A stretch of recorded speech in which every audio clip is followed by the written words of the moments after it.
G'day guys, I'm David Ong. Just wanted to show you guys a quick and easy or great recipe of fried chicken. I've been getting a lot of questions online about the fried chicken that I posted to Instagram and some of the barbecue and burger groups around Australia, and I thought I'd show you my recipe and share the love. It's a really easy thing to do, and fried chicken is one of those joyous things. It's a soul food, you know, something that really comforts us. And so just wanted to show you how easy it is to cook, and this is the first of many recipes, and I want to show you something really easy, which is chicken wings.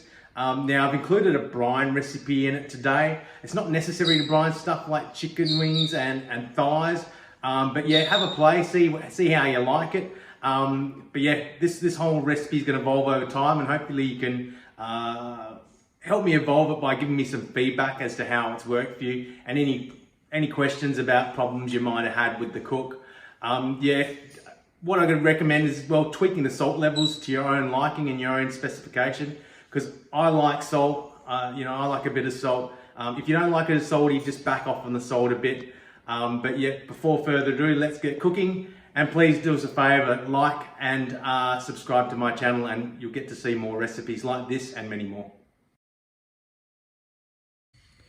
Alrighty guys, here's my quick brine recipe. Now the real big thing with this is it's not so much that we're adding moisture or trying to keep moisture in the chicken. You don't really need it for when you're doing chicken wings or thighs. It can be really handy if you want to do breasts, if you're a bit of a breast person.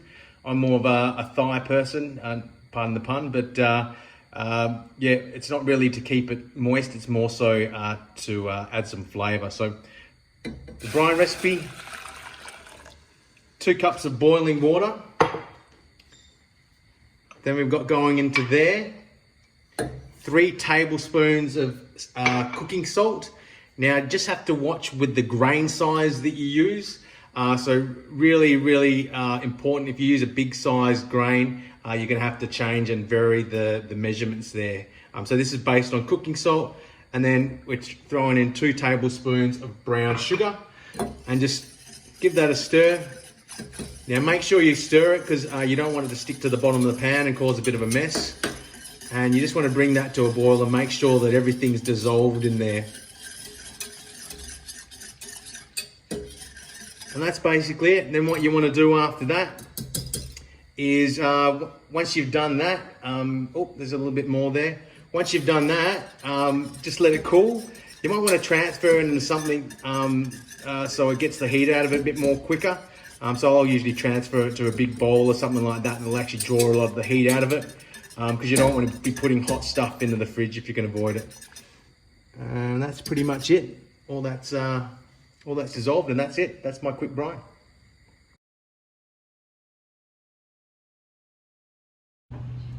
Alright guys, next is going to be the brushing sauce for the fried chicken. So Nashville Hot quite often has this sauce that you brush on it in the end. It's basically just an oil.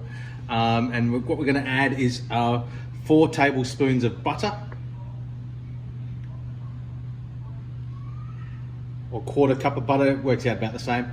1/4 cup of peanut oil. And then what we've got this spice mix here.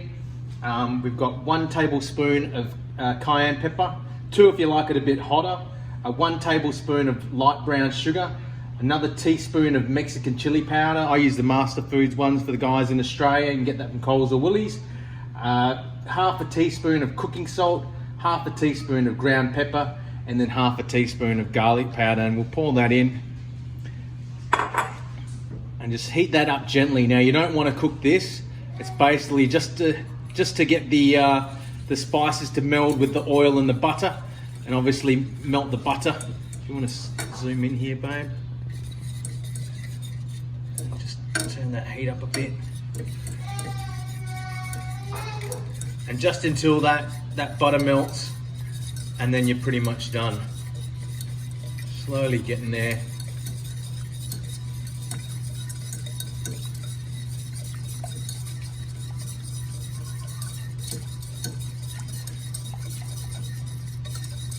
Once all that butter's melted, you're good to go, and then let it sit there for while you prepare the fried chicken.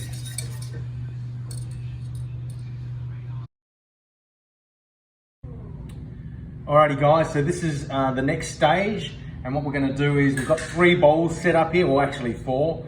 The first one I've just got flour in there, 1 cup of flour.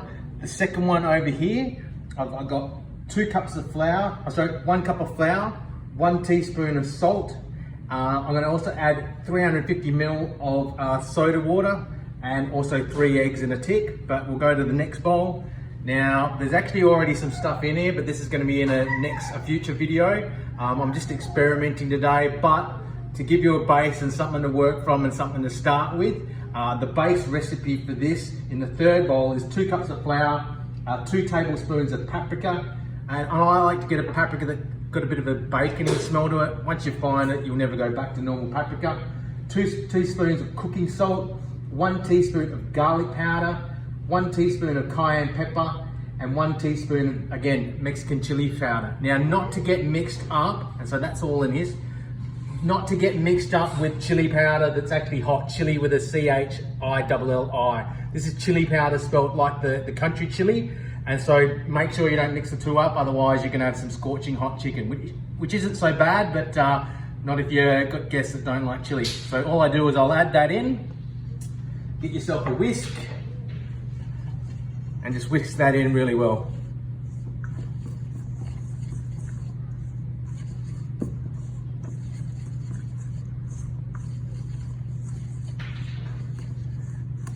That's it, and then next we'll do the batter.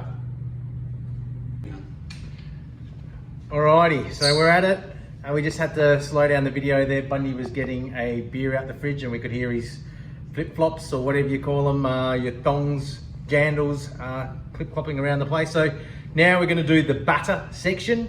So just remember, we've got a cup of flour, a teaspoon of salt. We're going to add 3 eggs to that, and then 350 mils of soda water. All right, and then we're just going to whisk that all up.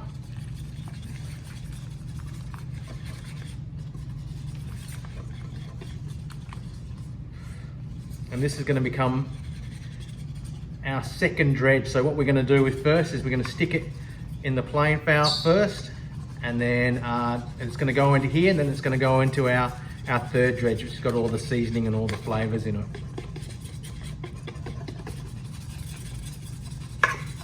Get that egg in there.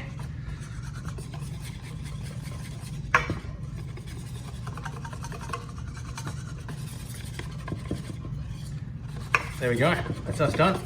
Beautiful. Alrighty guys, so I've got my brine chicken wings. Generally you want to just brine them between sort of like 2 and 4 hours, maybe 6 hours. Just watch you don't brine them too long, especially with that brine recipe. And all I've done is I've got some paper towel underneath there, and I've popped some paper towel on top, and then I've pat those dry. Okay, so what we're going to do now, we've got our 3 bowls set up, and so I've got my flour again, I've got my batter, and then I've got my final dredge. What we're going to do, just make sure you use 1 hand for the flour, and pat it in, all right, like as you would a rub. Pat it in, just make sure she's everywhere. Dust that off. You want to shake as much of that off as you can, then pop that in there. Again, shake some of that off, shake the majority of that off. Depending on how much you leave on there will change the amount of batter or the thickness of the batter on there. So shake that off, give it a good shake. More than 3 shakes is a you know what. And then pop that in here, and this is where I swap hands. Chuck some of the flour on top of there, and so the whole idea between that is so I don't get my hands all dusty and dirty. And again, push that all in. And so actually a tip that Big Boy Barbecue Lance Rosen gave me was to chuck some bits of buttermilk or something, some water or something in there, some of the batter mix in there, and get some of the tiny bits of flour and that sticking together. And so you get the little craggy bits that will create these little crunchy bits. And so what we've done there is push that in, make sure she's well covered, and then shake that off well. And then we're good, and then pop that on here. And you want to let that sit for about 10 to 15 minutes.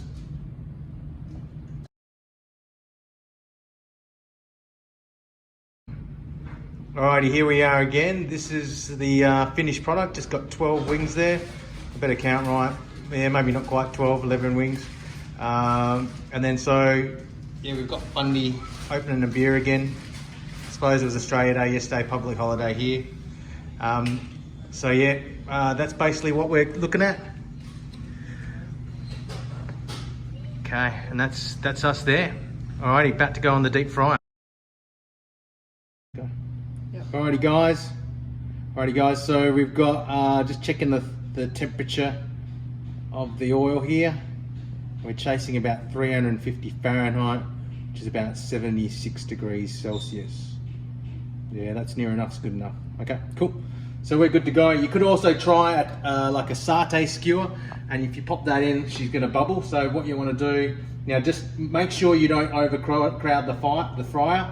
So what we're gonna do, is chuck these pieces in. Okay, one. So in this fry, we're probably gonna only get maybe 3 pieces before we're gonna run out of room. Have a bit of a zoom in and watch a sizzle. Babe.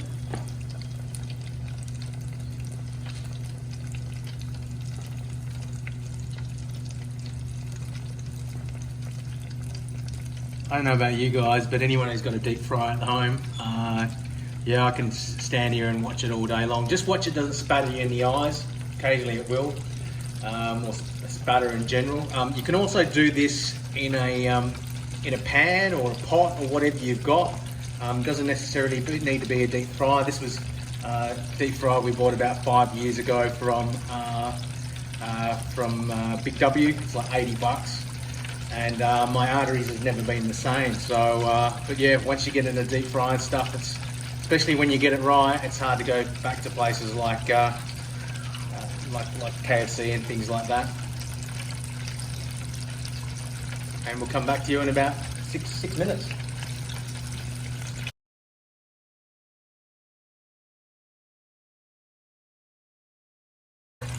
Alrighty guys, we're at the 6-minute mark.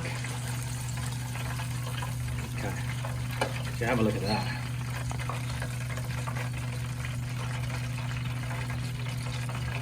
Can't wait to try that.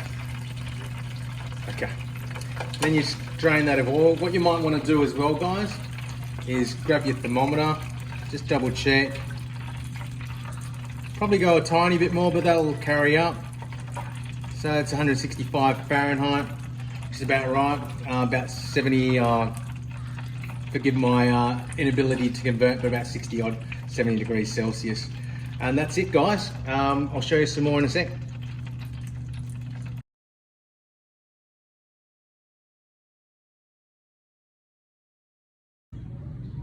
Alrighty guys, so I've let that cool a bit, and I've got my this sauce that I made, like the brush sauce.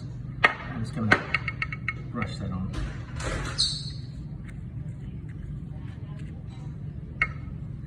I don't know how traditional this is, guys. I'm not from the US, so but this is my take on Nashville style hot chicken. It's breaking off there as I'm brushing it because it's so crunchy.